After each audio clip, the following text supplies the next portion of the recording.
Welcome to This Week in East Brunswick.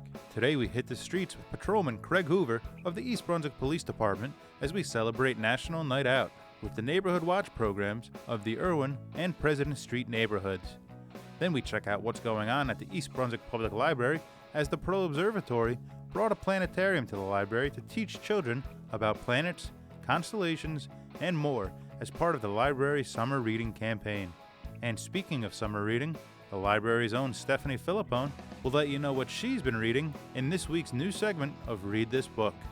All this, plus we have information on the 21st annual Susan G. Komen of Central and South Jersey's Race for the Cure at Great Adventure. So stay with us, because This Week in East Brunswick starts now.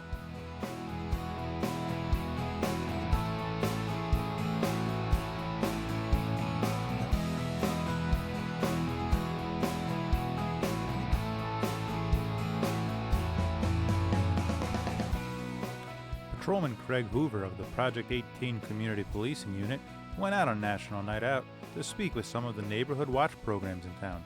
The President Street Neighborhood Watch organized a neighborhood cleanup, while the Irwin Neighborhood Watch held a canned food drive. Let's take a look at what happens when neighbors work together and watch out for each other. We're here today with Gerald McCann of the President Street's Neighborhood Watch Association. He's a block captain here, and today we're out here commemorating National Night Out, or Community Day, in our neighborhoods here. Welcome, Jerry. Hi, thank you very much. I'm very proud of our Neighborhood Watch program that we have here. I'm actually the committeeman for this district, and it was a great showing.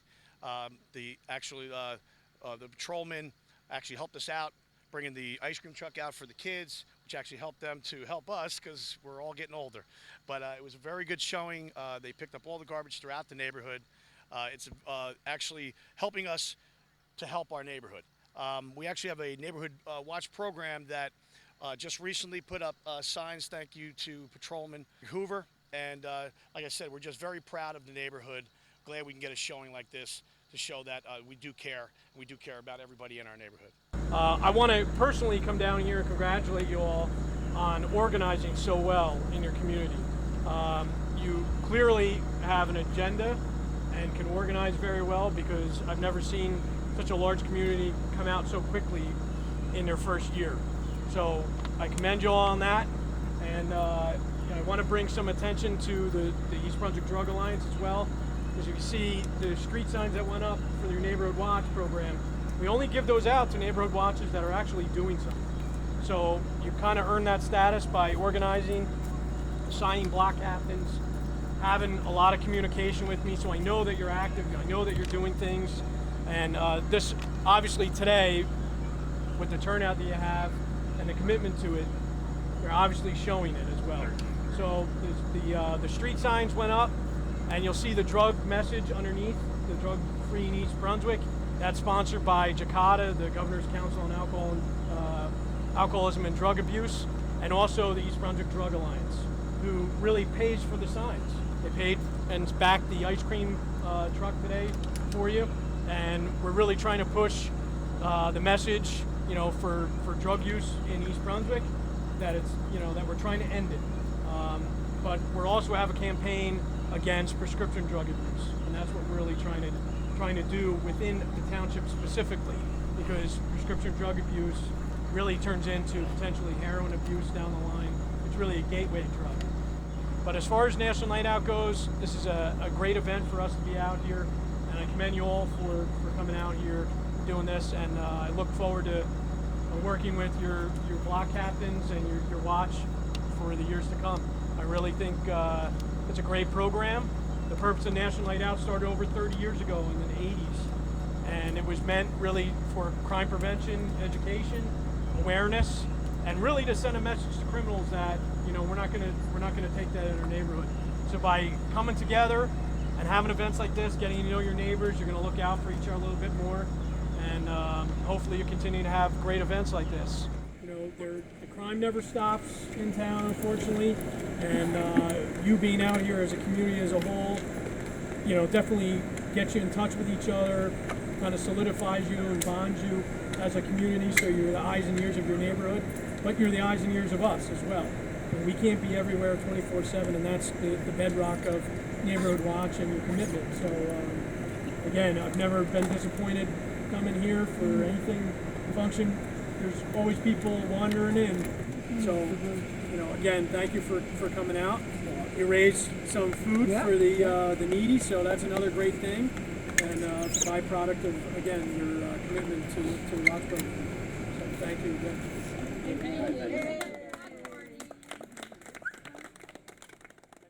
If your community or organization wishes to participate in this event and hasn't had an opportunity to do so this year, September 20th, we want to make sure everybody's aware of. East Brunswick Community Day, or former Community Day, has now merged into what we call East Brunswick Day. That's going to be September 20th. It's going to be run through the Parks and Recreation Department. And that Community Day is now merged with the Emergency Services Day. So it's kind of another community event involving the emergency service from East Brunswick and all the great people in the community that are coming out and have normally set up tables, vendors, rides, games, food, all that kind of stuff. And that's going to be held, again, September 20th from 12 p.m. to 6 p.m. at the Cultural Arts Center on Cranberry Road. So for more information on that, please reach out to the Parks and Recreation Department. It should be a great event, so please come out and support that as well.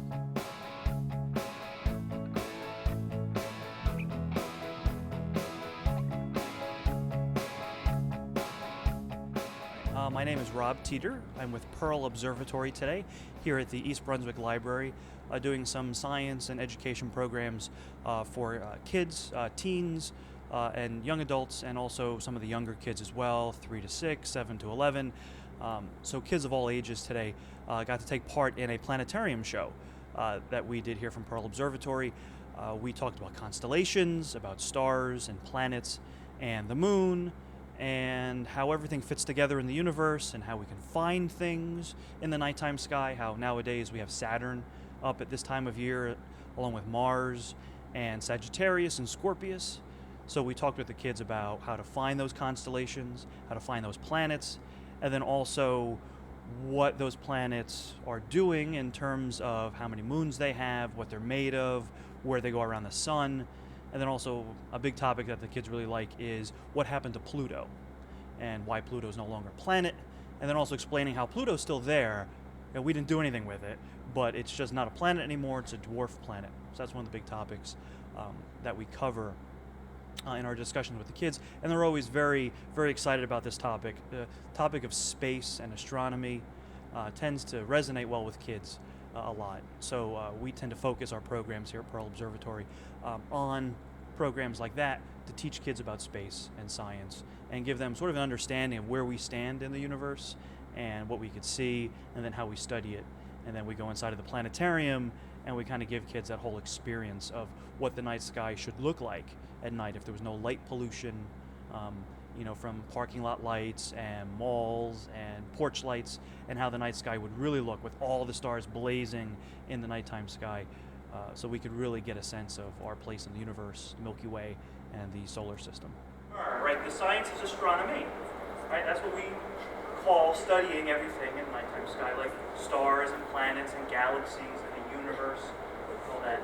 So this time of year, guys, we can see Saturn and we can see Mars in the nighttime sky. All right, if you guys go out after dark, after dinner, we're hanging out on the weekend, you go outside at night, you look up in the west, you'll see Saturn, it'll be a yellow star, and even further in the west, down closer to where the sun has set, you'll see Mars, which is a red star.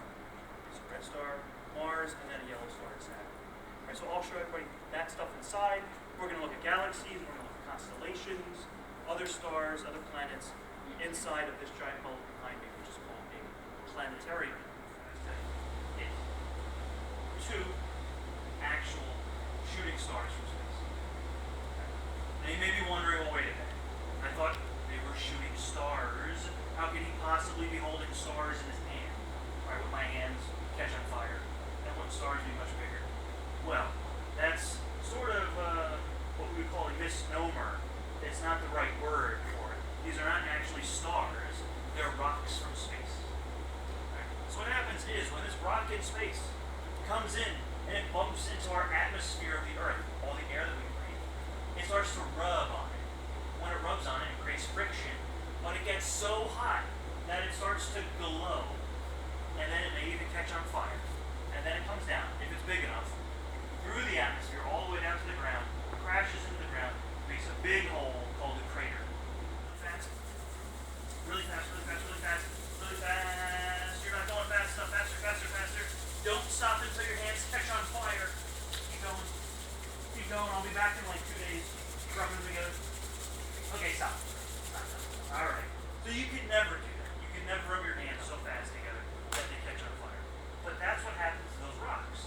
They get so hot with so much of that friction, so much of that warmth, that they start to glow. And then that's when you see that streak go streaking across the nighttime sky.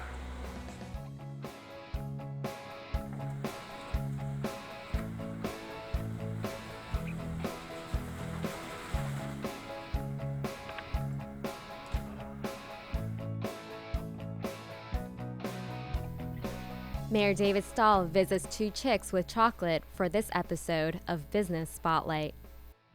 Listen, I appreciate you having us up here and introducing your store to our residents. Thank you. It's an honor. Two Chicks with Chocolates. First, let's just talk about the name. There are really two chicks, so I didn't just dream it up. My mom's actually chick 2 for the company, so I'm chick 1, she's chick 2. It works. Back in the 80s, I lived in Queens, New York, and my mom was in a bad car accident. So instead of making lemonade with the lemon she was given, she started making chocolate out of a crock pot out of her house in Queens, New York. So to sell it, I was 9 years old. I'd walk around the blocks of Queens, New York selling candy out of a shopping cart door to door until the neighborhood bully stole my candy, and that was the end of that. Fast forward, I went to school and got a real job. Hated corporate, jumped back into chocolate, and here we are. All right, that's great. In all seriousness, you have some wonderful chocolates up here. Let's just talk about really the products that you make. Thank you. So we're a high-end artisanal chocolatier. We really focus on the European chocolates. We're about flavor, not any artificial preservatives or fake flavors or oils. We import all of our purees from France, all of our spices and sea salts from all over the world, and all of our chocolate from all over the world, and do a bunch of different applications with it. You not only make it delicious, but you also make it look very, very appetizing. I mean, the artistry on the chocolates. Who comes up with those things? So Stephanie Vasquez is our lead chocolatier for the company, and she's amazingly talented. So for example, she'll kind of get inspired. So let's take Drunken Jack Caramel, for example, and it's a caramel infused with Jack Daniels. So she's like, Jack Daniels, we look at the bottle and the branding, and it's got some silver and black. So she does a 2-color approach with that, and they're all hand-painted with colored cocoa butters. And who comes up with the crazy names? We all kind of sit around and we're like, who's our core audience? We go after women and the wine and the flavors, and then we go after dudes because there's a lot of guys that are really starting to come out about chocolate and in a big way. So we want to rally around them as well. So that's how Guinness was born, and Jameson Caramel, and now Scotch on the Rocks. We use a single malt 12-year Scotch. It's kind of fun. And some of the things that you're talking about, as fruits become like seasonal, do you make seasonal type chocolates? We do. We season out. We change out flavors. Some will stay continuous, like dark chocolate raspberry is a staple. Our sea salt caramel is a staple. We'll start to pull in fall flavors like cranberry and pumpkin and pear William, and spice ganache starts to take a little bit more of a forefront. But we do love to change seasonally. We make about 65 flavors that we currently rotate in and out. That's fantastic. And then obviously we'll be coming into the Thanksgiving and then the holiday seasons after that. I'm sure you do some kind of specials for that. We do. We like to. Halloween rolls in about September 15th. We'll start doing some really cutesy, fun things. Even though it's a big Hershey kind of holiday, some kind of fun artisanal things are the grandparents, and they like to have that around too. So we'll do like silly dipped peeps, and we're playing a lot more on pumpkin. We're definitely gonna do some chocolate caramel apples and things like that are very fall, and we're actually playing with a new apple pie kind of bonbon too for the holiday, as well as pumpkin. And then Thanksgiving we'll pull in some turkeys and some more fall flavors and things of that nature. And then Christmas we go hardcore. Christmas it's big in here. And you've got a nice space here that allows for like events. So what type of events do you have, and what can people do here? Yeah, we're really blessed with this space. The building is very deceiving. You don't realize how big it is. So we love it here. It's actually 3 full floors, and we do parties. We do kids parties, ages 5 and up. We're doing adult parties. We do painting with chocolate, on chocolate. We add in a wine component in there. So you're painting on chocolate with chocolate, and then we're actually giving you a little sampling of 4 different wines with 4 different chocolates, and giving you a little bit of an education of why that kind of works and why it doesn't. Somehow some wines work with chocolate and some don't, as well as our Cocoa 101 class that dives really deep down into teaching you about the history of cocoa, how it's been processed, what to look like, what you're looking for, the key components when you're tasting chocolate on the mass market. Well, let's go back to the kids' parties. What? Because I'm sure a lot of parents are out there, and we know all our children love chocolate. So what is a kids' party like? They're awesome. We've done everything from frozen parties to Minecraft lately. This area, you guys are partiers over here. This place has been jumping with parties, so we love it. They come in, they decorate their chef's hats. They have their own dipping station, so they'll dip marshmallows and Crispies and Oreos and worms and fish and Twizzlers in their own cup of chocolate, and they'll get their own sprinkles and eyeballs and all kinds of fun decorations. And then they'll actually paint on chocolate with chocolate as well. And then we have packages that go up from there. So they're a lot of fun, and the kids have pizza and cupcake cakes and all kinds of fun things. It's a great time. That's great. And do you find any one particular chocolate is like the favorite amongst your customers? Everyone is different. That's a great question, actually, and that's why we expanded. When we first started in the fall of 2009, we're going to turn 5 this year. So we first started our company, I think we had 12 flavors of bonbons, and we had about 6 SKUs of product. We now have about 100 SKUs and 65 flavors. So it's been because of customers and listening to their needs and wants and what they want to do. I mean, we've expanded to jerky and bacon and every which way. If they want Oreos, we give them Oreos. They want Rice Krispies, we give them Krispies. But they want coffee and sea salt, we give them coffee and sea salt. So everybody likes something different. We find that chocolate is like wine. It's a very personal product, right? So we have a refill program here with our boxes. So if you buy the pink box once, you bring it back and refill it for half price. So I think that's one of the features of your store, besides obviously the wide range that you have here, the ability for customers to come in and almost request a certain type of chocolate to be made for them. 100%. We're full customizable. So here, a couple of unique things that we do is we allow you to sample before you buy. So all of our bonbons are on display. You get to sample those as you're boxing them. So, I mean, we don't care if you purchase or not. Just come in here and try the chocolate, because it is something different, and there's not a lot of people doing what we do to the level that we do. You know, our chocolate is all European. It's very hard to find that in this market. I mean, when you survey consumers, I'm like, who do you guys know? And they're like, Godiva, Hershey's, Lindt, those are their go-to brands. So when they try something different, they're kind of hooked, because they understand that the sugar level is much lower. Because when you try the European versus the U.S. chocolates, the sugar content is night and day. So they really enjoy that because it's flavor and it's not about sugar. That's fantastic. Let's just go over the basics. Your store location, hours, phone number, and a website. Yeah, we're located at 742 Route 18 North in East Brunswick, across from Brunswick Square Mall. We have 4 locations now, so we also have Metuchen, Middletown, and Somerville. And our phone is 888-896-2449, and our website is twochickswithchocolate.com. We also specialize in corporate gifting for the holidays, party favors, weddings, showers, dessert bars, chocolate fountains. I mean, you name it, we're a full-service boutique. So if you're thinking chocolate, why don't you think Two Chicks? Well, Lisa, it's really great to have us up here and introduce yourself fully to the residents of East Brunswick. You've got a wonderful store, and I'm sure you're going to do fantastic here in East Brunswick. Again, it's Mayor David Stahl with Business Spotlight. As we always like to say, shop East Brunswick here. Try Two Chicks with Chocolate right here on Route 18. You're going to be amazed at the wider range of chocolates they have here, and I welcome you to come up here, particularly with the holidays that are upcoming. Again, thanks for watching.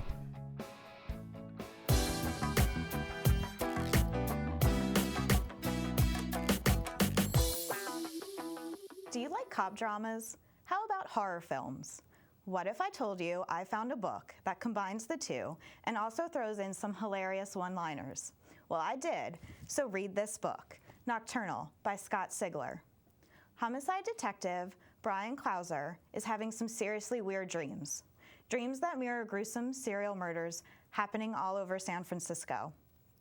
Along with his wisecracking partner Pookie, the 2 detectives stumble upon a nightmarish underworld full of monsters living in the sewer. The chapters are short, the action nonstop, and the monsters are definitely scary. But you want to know why I love this book? Sigler uses science to explain the existence of monsters. The research into making these monsters believable is evident and pushes the boundaries of reality. Nocturnal is one of my favorite books, and I guarantee it will be one of yours. Read this book.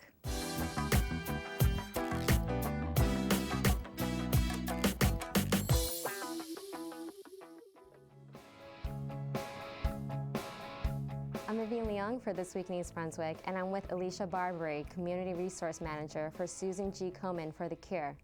Alicia, can you please tell us about the race? Hi, well, thank you so much for inviting me to be here. Yes, so this year we're celebrating our 21st annual Race for the Cure.